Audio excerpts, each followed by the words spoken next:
جس آدمی کی نماز عصر چھوٹ گئی، ان عبداللہ بن عمر رضی اللہ عنہما ان رسول اللہ صلی اللہ علیہ وسلم قال الذی تفوتہ صلاۃ العصر کانما وطر اہلہ ومالہ، صحیح بخاری حدیث نمبر 552 اور صحیح مسلم حدیث نمبر 626۔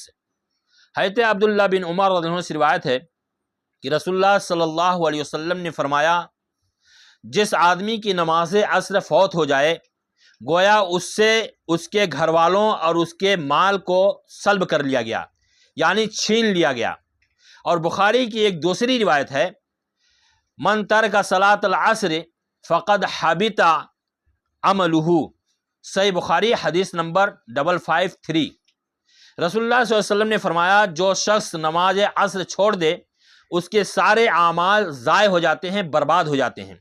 ان دونوں حدیثوں سے معلوم ہوا کہ نماز عصر کی بڑی فضیلت ہے، اور ہم تمام لوگوں کو چاہیے کہ نماز عصر کو ہم نہ چھوڑیں۔ اللہ تعالیٰ سے دعا ہے کہ اللہ رب العالمین ہم تمام لوگوں کو پابندی کے ساتھ نماز عصر پڑھنے کی توفیق عطا فرمائے۔